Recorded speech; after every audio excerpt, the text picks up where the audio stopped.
Magandang gabi po sa ating lahat na nandito ngayon. Doon sa mga dating kasamahan ko sa serbisyo sa Philippine National Police, magandang gabi sa inyo. Ako po si retired Colonel Jonathan Galang. Isa po ako ng dating police, retirado na po. Optional retiree ako.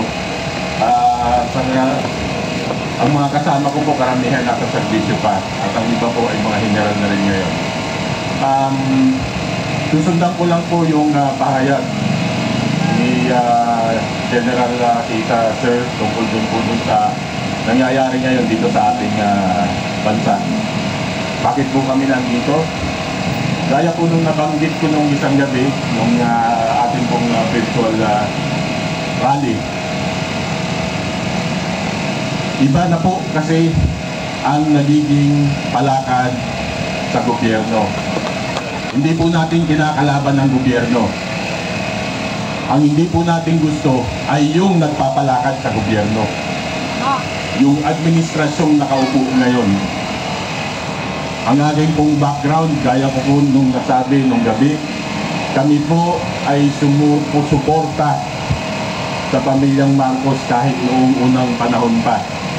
Ang tatay ko po, ang aking namayapang ama na isang abogado, ay nagsilbi po sa Malacanang, panahon pa po ni President Macapagal, yung tatay po ni PBMA. Hanggang panahon po ng Marcos Sr. At siya po'y ginawa sa amin ng poong may kapal ng panahon ni President Cory Aquino.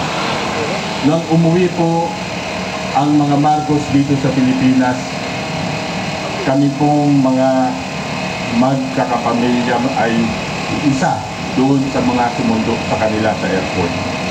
Nang dumating po ang bangkay ng nasirang Marcos Sr., kasama po kaming naghatid sa Lawag.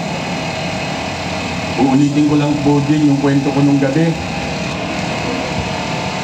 Sana po hindi na lang namin ginawa dahil nakakapagsisi ngayon. Bakit? Nung pong kasagsagan, nung prosesyon ng libing ng Marcos Sr., nagkaroon po ng stampede. Nagkagulo po, nag-stampede. At isa po doon sa muntik ng madaganan nung nagkagulo ay nung mga panahon na yun po ay si Mrs. Lisa Araneta Marcos. Malakas pa po ang nanay ko noon. Hinatak niya para po hindi madaganan ng mga tao at dinala po niya doon sa kaya late General Pacifico de Leon. Na kung isipin ko po ngayon, hindi ko po alam kung magsisisi kami kung bakit ginawa pa namin. Dahil noong mga panahon din po yun, buntis po siya sa kanyang panganay na ngayon ay si Congressman Sando Marcos. Sayang. Pero sabi ko nga, tadhana siguro talaga. Pero siguro po, tadhana rin ang magtatakda kung saan po maghahantong ang pangalang Marcos. Nakakalungkot pong isipin, nung pong minsan hinatid ko yung aking anak sa kanyang dorm, dumaan po kami sa convenience store para po bumili ng baon niya. May lumapit po sa sasakyan ko na isang batang babae, mga siguro po 3 taon. Kinakatok yung sasakyan ko at sabi niya po, nangihingi ng limos. Inaabutan ko po ng pera, ayaw po tanggapin ng bata. Alam niyo po kung anong sabi ng bata? Kuya, gutom na po ako. Kahapon pa ako hindi kumakain. Hindi ko po kailangan yung pera. Pagkain po ang gusto ko. Ganun po yung pukaw sa kalooban ko nung gabi na yon. Kaya po naisip ko, sobra na to. Sobra na. Kaya nga po sinasabi ko, kung hindi tayo titindig, hindi natin ipakikita yung indignation, yung ating sama ng loob sa nagiging palakad ng gobyerno, paano pa po yung bukasan itong mga anak natin at saka magiging apo natin? Sabi po nung anak ko na Gen Z, binoto mo yan nangampanya ka pa. Totoo po yun. Ikinampanya po namin. Kung kayo po nakatanggap kayo ng mga payong na puti na may marka na BBM Sara nung panahon na eleksyon, maalamang po, isa kayo doon sa nakinabang doon sa binigay namin. Wala po kami inaantay na supil doon. Pinadala po namin yon. Pinadala ko doon direkta sa headquarters nila doon sa Mandaluyong para po gamitin lang nila. Ganun po ang suporta namin sa kanila. Hindi po kami voluntaryo po sa amin yun. Kaya nga po sinisisi ako nung anak ko. Sabi nung anak kong panganay na babae, binoto nyo yan eh. Ano pong sabi ko? Oo nga, tama ka, binoto ko. Pero sa nakikita ko ngayon, obligasyon ko rin na ipakita na nagkamali nga ako ng sinuportahan. At walang ibang paraan na ipakita yan, kundi iparamdam sa kanila na nandito tayo ngayon at hindi natin gusto ang nangyayari sa ating bansa. Ito pong ginagawa nilang pagsupil sa ating kalayaan para magsalita. Yung pong ginawa nila kay General Romeo Bukis na pinailan po ng kaso. Imagine niyo po, inciting to sedition daw. Paano po naging inciting to sedition? Yung nagsasalita lang kayo ng inyong hinanakit sa gobyerno. Sa ating pong Artikulo 3, karapatan po natin yun. We have the right to air our grievances. We have the right to peaceably assembly and air our grievances sa gobyerno. Kaya po anong naging inciting to sedition sa ginagawa na yon? Mali po ba magsalita tayo?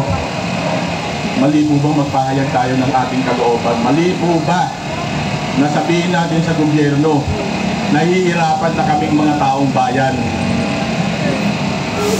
Mali po ba yun? Yung ginawa po nila kay Congressman Barsaga, binubusolan nila. Nagsasalita, masakit po kasi yung katotohanan. Yung pong sinasabi ni Congressman Barsaga ay katotohanan.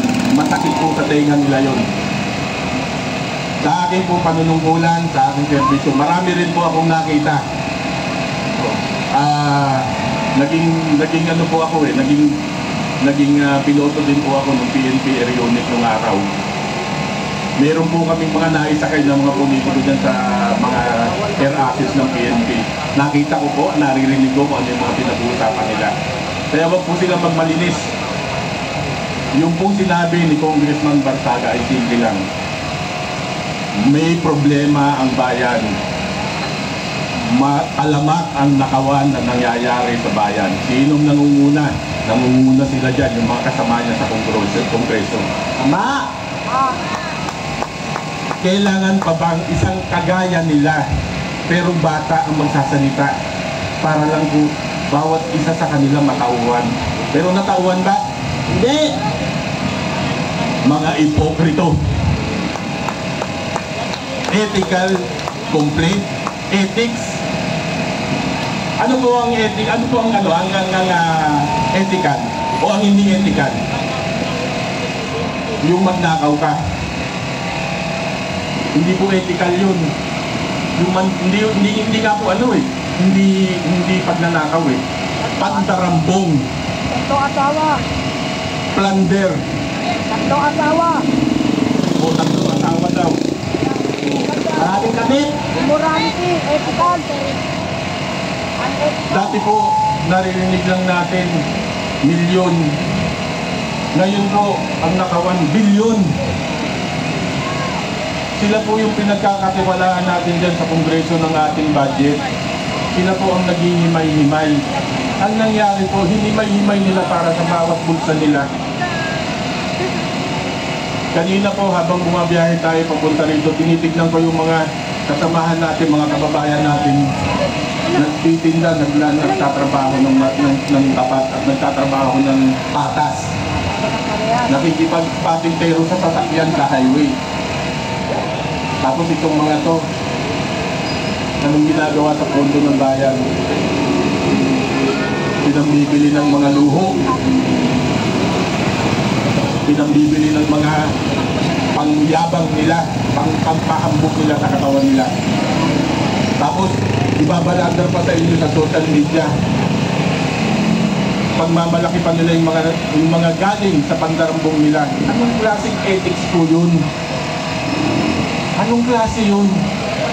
Tapos ito ngayon nagsasalita ng katotohanan, kung suspindihin ninyo. Baliktad na ho ang mundo natin. Pero kahit po ganito, huwag po tayong mawawalan ng pag-asa. Ang Panginoong Diyos po ay hindi natutulog. Patas po ang Panginoon.